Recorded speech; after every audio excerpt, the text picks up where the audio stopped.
So welcome to my episode on the best Nintendo Switch 2 games that have been released so far. And yes, the machine has been out for 4 months now, and these are some of the best Nintendo Switch games that I've played, and I'm going to ask you guys, what do you think are the best Nintendo Switch 2 games that have been released so far? And I just want to say that these games are not all perfect in any regards, but they are the best and take advantage of the Nintendo Switch hardware. I'm ready. Whatever it takes. And I just want to say, this is not a keycard debate episode. We're not getting into any of that. I just want to talk about some games that I think are really good on the Nintendo Switch 2. And it's amazing, Metroid Prime 4 is nearly upon us, so let's see what brought us to this point right now. And this video is brought to you by Persona 3 Reload, a captivating retelling of the genre-defining RPG. Welcome!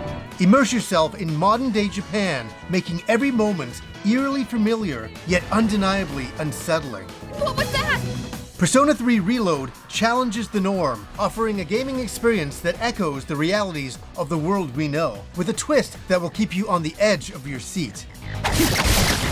Explore the bustling city by day, forge unforgettable bonds with genuine characters, and leave a mark on their memories forever. Dive into the enigmatic dark hour by night, where shadows lurk and threaten the very fabric of reality. Immerse yourself in strategic combat and execute devastating attacks that lead your team to victory. Persona 3 Reload is out now for Nintendo Switch 2. Click the link to join the adventure down below. So let's get the two obvious games out of the way.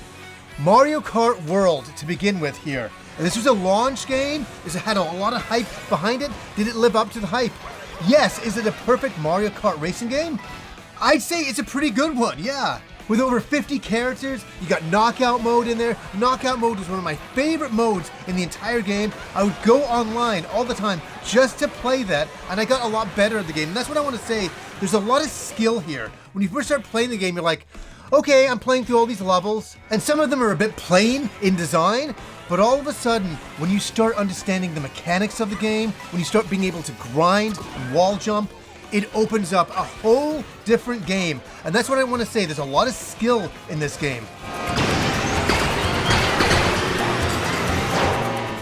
And the more you play it, the better at it you get. Like any game, there's a high level of learning in this game that when I was playing it, I didn't quite get it. And then all of a sudden, after like 25, 30 hours, I was like, oh, I'm starting to understand. Visuals are really nice. The frame rate is really nice. And there is a lot of different levels in this game. Some harkening back to some past Mario Kart games, but there's a lot to like here. I was playing it all of the time and getting in there and unlocking different vehicles and different characters. It was fun and it's engaging, and I'm still playing it to this day.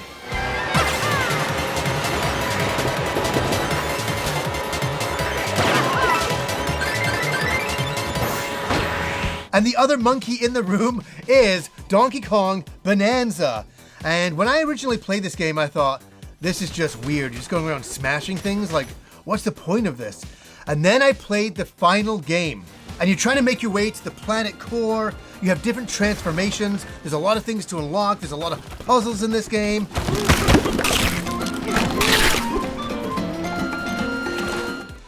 And the game is charming and it's weird. I've gone on record to say it's like a drug-fueled acid trip adventure of a game. That's the best way I can put it, because the game is so weird. The game is strange, and I kind of liked it that they did something completely different. And at first I was thinking, oh good, it's gonna be like a Donkey Kong Country style of game. It's not like that. Yes, there's characters from that, and there's some levels from that that are included later on the DLC. But what we have here is an incredible action platforming game. The transformations take me back to like the Wonder Boy games, to get to different levels, to get to different platforms throughout the game. And it's charming, and the music is interesting. And it's one of those games that I couldn't stop playing until I got to the end.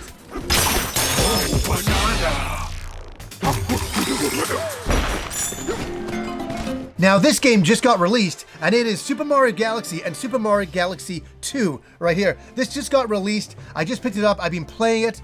What do I gotta say about this? If you have All-Stars, you'd be like, well, I kind of already have Galaxy in there. where this has got number 2 involved. They've upped the resolution, the frame rate's a little bit better. It's a great way to play it. It's the definitive way to play Mario Galaxy 1 and 2. This is a beloved game for many of us out there. I picked it up day 1 on the Wii, and I love Galaxy 1, I love Galaxy 2. Just being able to explore that universe was fascinating. It was a different kind of style of game for Mario, to be jumping on planets and traveling around the universe. It was different, but this version of the game is the definitive version if you're looking to jump in to the world of Super Mario Galaxy. So next up, we have Nintendo Switch games that have got upgrades that have made the games better, and that is for Breath of the Wild, the Switch 2 edition, and for Tears of the Kingdom, the Switch 2 editions. So what does this give you? What does this do for the original games?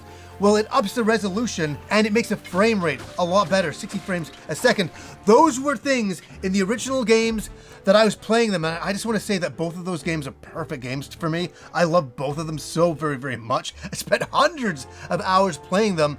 And the one thing that always got me was the frame rate. And these new versions of it, even if you have the original game, you can upgrade to the brand new versions of the game. They are beautiful to see. I mean, just to return to Breath of the Wild and to be running around and seeing the frame rate the way it is, it's just like, yeah, I wish the frame rate was like that back then, but it's a nice way to play it now. And I just think to myself, if anybody hasn't played those 2 games, these are the best ways to play them, and I highly, highly recommend playing them on the Nintendo Switch 2 to get that boost of resolution and frame rates, and faster loading.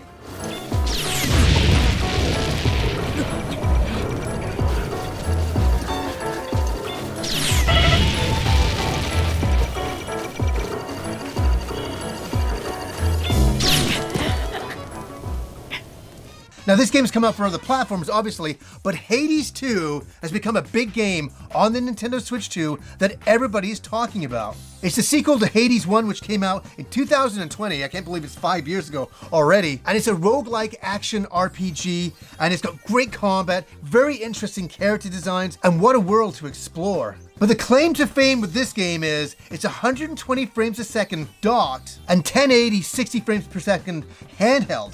And so it gives that game just a beautiful look to it, especially when you're playing on a TV. It looks phenomenal, that 120 frames per second. And another game that's come to other platforms is Hollow Knight Silksong. And let me just say, I just jumped into this. I bought my copy on the Nintendo Switch 2, and I really didn't know what to think about it. I went in with a kind of an open mind for sure, and I was like, oh, okay, this is like a Metroidvania game. I'm sold already. And it's just that character of Hornet exploring this bug-like world, and the action platforming, and just the atmosphere, all of the characters. I was totally sold by this game, and I really fell in love with it, and I got the hype. I finally understood what all the hype was about, because people have been talking about this upcoming for many, many years, and I thought, oh, I don't know if it's my type of game, that style, I don't know if it's for me. And I just want to say I love the hand-drawn style of it all. It's brilliant, it's beautiful, and they really knocked it out of the park gameplay-wise. And yes, there's a bunch of games that have come out on other systems, but they finally come to the Nintendo Switch 2, and one of the ones is Cyberpunk 2077. And I played this when I was at the Nintendo Switch Experience, and I couldn't believe it. I was like, they got Cyberpunk running on a Nintendo system, and that was kind of a big deal. That was a big deal when I was there.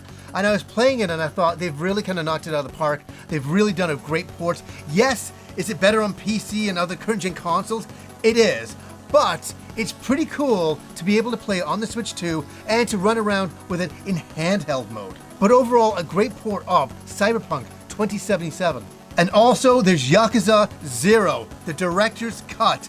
This is the definitive way to play this game. Taking place in 1988, it's great to get into the action, combat of everything. And this is a game that was groundbreaking, it did some risque things, but it really set up the series and did a great job exploring this time period. And I just want to say that the visuals are phenomenal. There's also online battles, and a great way to play it. The director's cut is the definitive way to play this game now, and a great version of it on the Nintendo Switch 2. And once again, another game that came out for other systems, Nintendo finally gets Street Fighter 6. Again, is it a perfect port? No, but it was so fun to play this game, at the Nintendo Switch 2 experience to say, oh my gosh, we got Street Fighter on the Nintendo Switch 2 and Street Fighter 6, and it plays really well. Is it a perfect port? Once again, it's not. But it's very, very good and very, very close to the original. And I really like playing this game at the Switch experience and at home. And you know, with the Switch 2 hardware, I just like bringing it on the go.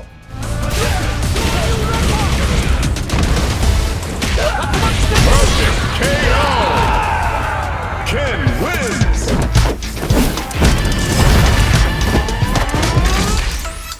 Next we have Kirby and the Forgotten Land, the Switch 2 edition. Yes, the original game came out in 2022, and I gotta say something that may be controversial to a lot of people. I'm not the biggest Kirby guy. I'm really not. And I was kind of sick, and I ordered the game, and it arrived, and I started to play it, and I was like, oh my god, this is a charming game. This game made me feel a lot better. Sometimes I play video games when I'm really sick and they make me feel a lot better. They give me that kind of comfort zone feeling. And I'll always remember how much that game did for me during that time. And I really, really love this game. And we have the Switch 2 version of it, which brings improved resolution and 60 frames a second. And just getting back to it, just to explore some of those levels. Yes, it's not a completely open world game, but I really liked what they did here, and I really just loved jumping into the Kirby world and running around with some of those beautiful graphics, and I think they really knocked that game out of the park, and their new Switch 2 version is the best way to play the game. Now, next up is a bit of a controversial game right now, and I can definitely understand why, especially in playing this game, and that is for Pokemon Legends ZA. Now, this is the second game in the Legends series, and it's set in like a Paris-like setting. And what do I have to say about the game? Where I think it's the best looking Pokemon game for the system, and it's one of the only games for the system for the Switch 2 right now. Is it the best looking game ever made? No, for sure. Like, it kind of harkens back to old consoles in a lot of the ways. It's a completely open world game. No, it's not. But what I really like about it is they took a gamble and they changed the combat and they made it real-time combat, and that's something that I really enjoyed about the game. It's not a perfect game. It's not a perfect game. Like most of these games I've mentioned have not been perfect games, but it's one of the better games to play on the Switch 2. That's all I'm saying. It's kind of expensive for what it is. I hated that they announced DLC, just as the game hasn't even been released. I don't like that. Release the game first, and if people want to get DLC later on, they can. But DLC being announced before the game's being announced always feels like a bit of a cash grab. And I think a lot of people are complaining about this game right now because they feel it's a very expensive game for what it is and what it brings to the table. But there's another sect of people that really are enjoying this game. I am not the biggest Pokemon guy, for sure, but I definitely see both sides of the arguments. There's a lot of the graphics in this game that I think are really kind of nice, and some of it I go, well, isn't that novel? I'm just kind of hoping for the next generation Pokemon game that they'll really wow us with the Pokemon series in the future. But I think what's here, it's kind of novel, and if you're looking for that Pokemon itch, it might scratch it for you. So these are just some of my opinions. I'm still very excited about the Switch 2's future, especially with Metroid Prime 4 on the horizon. I can almost see it at this point, and I'm really thrilled about it. And I'm really interested to see what Nintendo is going to announce in the future. I'm looking forward to the future of the Nintendo Switch 2. And I'll ask you guys, what are some great Switch 2 games that you're playing right now that you think are great games on the system, or some games that you're looking forward to? Let me know down below. So anyways, guys, until next time.